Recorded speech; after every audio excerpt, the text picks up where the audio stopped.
Hello guys, প্রথমে নেড়ে মাছের ওপরে আমি 1 চামচ নুন 1 চামচ হলুদের গুঁড়ো দিয়ে ভালোভাবে মিক্স করে নেব।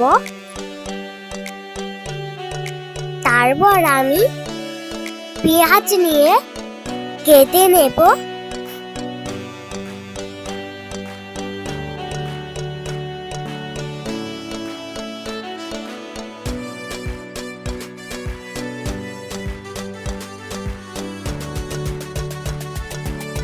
তারপর দুটো লঙ্কা নিয়ে কেটে নেব কুচকুচ।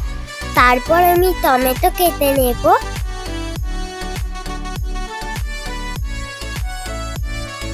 টমেটো গুলো কাটা হয়ে গেলে আমি একটা কড়াই তেল ঢেলে দেব।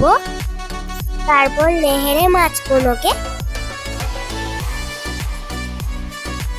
এক এক করে দিয়ে দেব।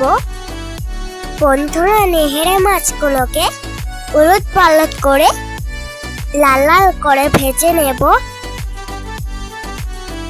নেড়ে মাছগুলোকে ভাজা হয়ে গেলে একটা কড়াই তেল দিয়ে দেব।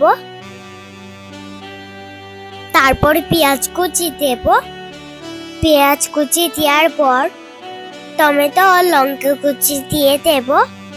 ভালোভাবে নাড়াচাড়া করে নেব।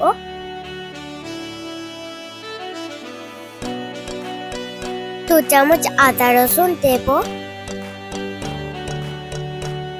পরিমাণ মতো নুন দেব। পরিমাণ মতো লঙ্কা গুঁড়ো দেব।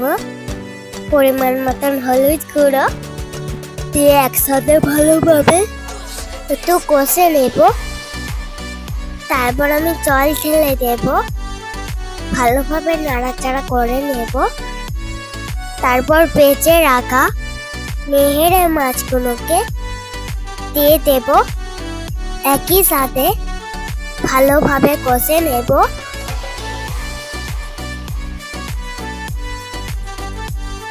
তারপর আমি একটা পাত্রে পরিবেশন করব। খেতে দারুণ।